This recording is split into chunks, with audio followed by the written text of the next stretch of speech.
राधा वल्लभ श्री हरिवंश।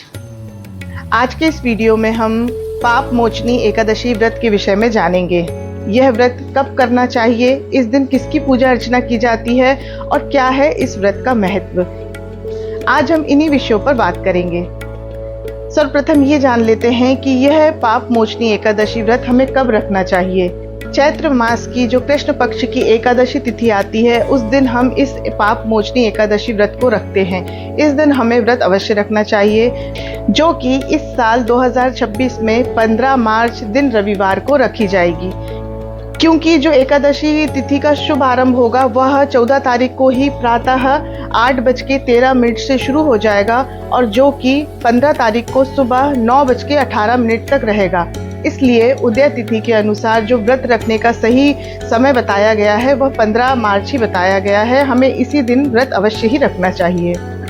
अब ये जान लेते हैं कि इस दिन हमें किन की पूजा अर्चना सेवा करनी चाहिए। तो जो एकादशी तिथि है वो भगवान विष्णु और माता लक्ष्मी को समर्पित है। इस दिन विष्णु भगवान की, माता लक्ष्मी की और श्री कृष्ण की पूजा अर्चना अवश्य ही हमें करनी चाहिए। अपने घर में विराजित ठाकुर जी का पंचामृत से अभिषेक करना चाहिए, उन्हें सुंदर वस्त्र पहनाना चाहिए, इत्र लगाना चाहिए, सुंदर पुष्प अर्पित करना चाहिए, मंजरी युक्त तुलसी दल अर्पित करना चाहिए, उन्हें सुंदर भोग अर्पित करना चाहिए, आरती पूजा आदि हमें करना चाहिए। इस तरह से हमें भगवान की पूजा अर्चना इस दिन करनी चाहिए।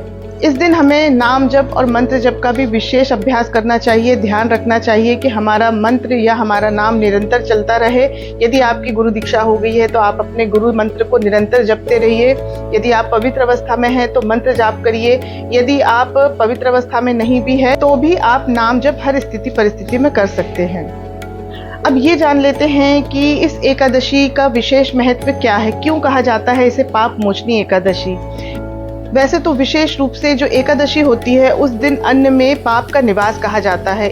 एकादशी वाले दिन इस बात का विशेष ध्यान रखना चाहिए कि हमें अन्न ना ही ग्रहण करना है और ना ही अन्न का हमें दान करना चाहिए। इस दिन इस पाप मोचनी एकादशी की एक अत्यंत महत्वपूर्ण बात यह भी है कि ये हमारे जीवन में जाने अनजाने में हुए सारे पापों को नष्ट कर देती है।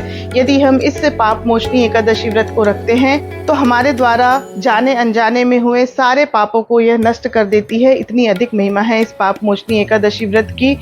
इतना ही नहीं, यदि कोई व्यक्ति मृत्युशैया पर है और वो असहनीय पीड़ा को सह रहा है और यदि आप उसकी मुक्ति चाहते हैं, यदि आप चाहते हैं कि वह इस पीड़ा से मुक्त हो जाए और उसकी सद्गति हो, तो उसके लिए भी कहा गया है कि यदि आप उस व्यक्ति को निमित्त मानकर इस पाप मोचनी एकादशी व्रत का संकल्प करके उसका फल उस बीमार व्यक्ति को यदि समर्पित कर देते हैं तो इससे उस व्यक्ति की जो पीड़ा है वह शांत हो जाती है, उसे मुक्ति मिल जाती है और वह चाहे कितना भी पापी व्यक्ति क्यों ना हो उसे मोक्ष की प्राप्ति होती है। इतनी अधिक महिमा है इस पाप मोचनी एकादशी व्रत का, इसलिए हम सभी को यह व्रत अवश्य करना चाहिए। आशा करती हूँ आपको आज की ये जानकारी अवश्य अच्छी लगी होगी, तो अधिक से अधिक लोगों तक इसे शेयर करें ताकि सभी को इसका लाभ मिल सके। यदि आपको मेरे बनाए हुए वीडियो अच्छे लगते हो तो अधिक से अधिक लोगों तक इसे शेयर करें, मेरे वीडियो को लाइक करें, मेरे चैनल को सब्सक्राइब करें। जय जय श्री राधे।